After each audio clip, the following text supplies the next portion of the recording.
Students, how are you? I hope you will fine and healthy. आपका आज फिर एक न्यू क्लास आपके पास आया हुआ है स्टैंडर्ड 7 से लेकर 10 क्लास के लिए। स्टैंडर्ड 7 से लेकर 10 क्लास के लिए मैंने आज फिर एक नया क्लास, जिसमें आज 7 से लेकर 10 क्लास के जितने भी बच्चे हैं उनके लिए काफ़ी फ़ायदा होने वाला है। तो आज का क्लास जो है, जो कि आपका वॉइस जो आपका पार्ट है इंग्लिश ग्रामर में, उससे रिलेटेड है। तो वॉइस का जो पार्ट होता है, जो चैप्टर होता है, वो काफ़ी इंपॉर्टेंस रखता है स्टूडेंट के लिए, और ये ग्रामर का एक बहुत ही मेन पार्ट है। तो चलिए आज हम लोग समझते हैं वॉइस को, कि वॉइस क्या होता है, इसको हम लोग कैसे बनाते हैं, इसका क्या डेफिनेशंस है। तो आज का पार्ट 1 में आपको इसका डेफिनेशंस बताया जाएगा, वॉइस कितने होते हैं, क्या होते हैं, इसके बारे में बताया जाएगा। तो वीडियो को बिना स्किप किए ध्यान से देखें, समझे। तो चलिए हम लोग समझते हैं वॉइस।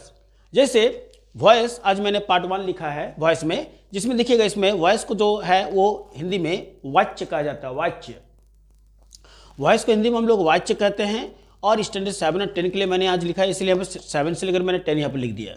तो वॉइस को हम लोग वाच्य कहते हैं। वाच्य मतलब क्या होता है? बात, कथन जो होता है उसको हम लोग वाच्य कहते हैं। तो इसके बाद देखिएगा मैंने यहाँ पर आज क्या किया है। सबसे पहले आज पार्ट 1 है, स्टार्टिंग है, इसीलिए मैंने आज सबसे पहले डेफिनेशन यहाँ पर मैंने लिया कि यहाँ पर देखिए मैंने क्या लिखा, थोड़ा ध्यान दीजिएगा कि वर्ब के उस फॉर्म को वॉइस कहते हैं। वर्ब के उस फॉर्म को वॉइस कहते हैं जिसमें यह स्पष्ट हो कि सब्जेक्ट सक्रिय मतलब एक्टिव, सक्रिय रूप से कोई कार्य करता है अथवा स्वयं सब्जेक्ट पर ही कुछ घटित होता है। क्या पता चला? कि वर्ब के उस फॉर्म को वॉइस कहते हैं, उस फॉर्म को जिसमें यह स्पष्ट हो जाता है कि सब्जेक्ट जो सक्रिय रूप से कोई कार्य कर रहा है, मतलब जो कार्य कर रहा है वो कार्य दिख रहा है, उसका एक प्रूफ है, कार्य दिख रहा है। तो सक्रिय रूप से कार्य कर रहा है अथवा स्वयं सब्जेक्ट पर ही कुछ घटित हो रहा है, कार्य कर रहा है और जो कर रहा है उस पर कुछ घटित हो रहा है, मतलब कुछ चेंजिंग उसके अंदर में है।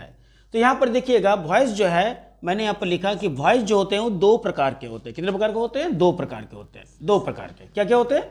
नंबर 1 होते हैं एक्टिव वॉइस, जिसको हम लोग कर्तृवाच्य बोलते हैं, और नंबर 2 होते हैं आपका पैसिव वॉइस, जिसको हम लोग कर्मवाच्य बोलते हैं। कर्तृवाच्य बोले तो जो कि सब्जेक्ट पर डिपेंड होता है, और कर्मवाच्य जो कि सब्जेक्ट से डिपेंड नहीं करता है। यहां पर देखिएगा नोट में मैंने यहां पर क्या लिखा है कि जब किसी सेंटेंस का सब्जेक्ट किसी क्रिया का संपादन स्वयं करता है, जब किसी सेंटेंस का सब्जेक्ट जो है, जो सेंटेंस हम लोग लेते हैं उस सेंटेंस में जो सब्जेक्ट होते हैं, जो कि क्या होते हैं, पूरे सेंटेंस के मूल आधार होते हैं, जिसके बिना सेंटेंस अधूरा माना जाता है। तो सेंटेंस, जब किसी सेंटेंस का सब्जेक्ट क्या होते हैं, क्रिया का संपादन स्वयं करता है, मतलब जो वर्ब है वो खुद उस पर रहता है, डिपेंड रहता है। तो उस सेंटेंस में प्रयोग किए गए वर्ब, को एक्टिव वॉइस क्या कहलाता है? वो एक्टिव वॉइस कहलाता है। क्या बोले मैंने?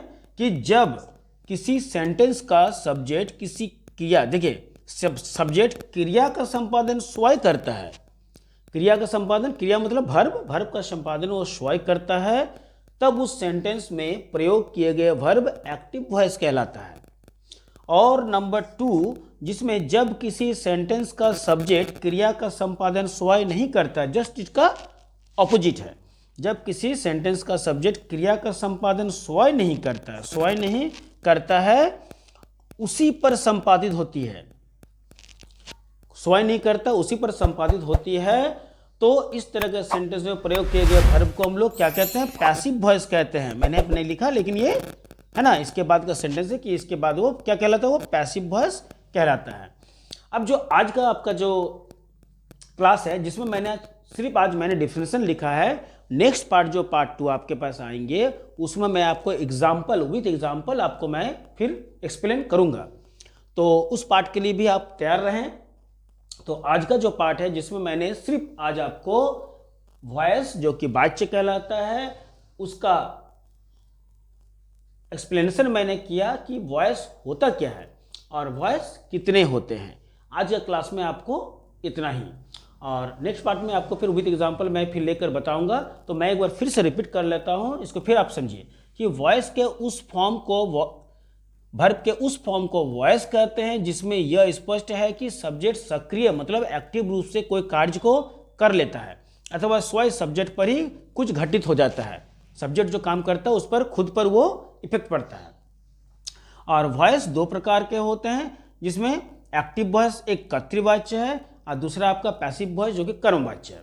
फिर मैंने नोट में लिखा कि जब किसी सेंटेंस का सब्जेक्ट किसी क्रिया का संपादन स्वयं करता है, क्या करता है, क्रिया का संपादन स्वयं करता है, तब उस सेंटेंस का में प्रयोग किए गए वर्ब जो होते हैं वो एक्टिव वॉइस कहलाते हैं। और नंबर 2 में मैंने जस्ट उसका उल्टा ऑपोजिट कि जब किसी सेंटेंस का सब्जेक्ट क्रिया का संपादन स्वयं नहीं करता है और उस पर संपादित नहीं होती है, माने होती है, तो उसको हम लोग क्या कहते हैं, पैसिव वॉइस कहते हैं। अब नेक्स्ट पार्ट जो है मैं फिर बहुत जल्द लेने वाला हूं, पार्ट 2, जिसमें आपको पूरी तरह से और क्लियर हो जाएगी, जिसमें मैं एग्जाम्पल के साथ फिर आपको एक्सप्लेनेशन करूंगा। उसमें मैं जब एग्जाम के साथ आपको एक्सप्लेन करूंगा तो आपको जो भी डाउटनेस है, जो भी प्रॉब्लम है वो आपको दूर हो जाएगी। तो आज का क्लास आपके लिए इतना ही। क्लास कैसा लग रहा है ज़रूर बताएं, और आगे आपका पार्ट 2 जो क्लास है वॉइस का, उसके लिए आप तैयार रहें। तब तक के लिए स्वस्थ रहें, be healthy and take care, bye.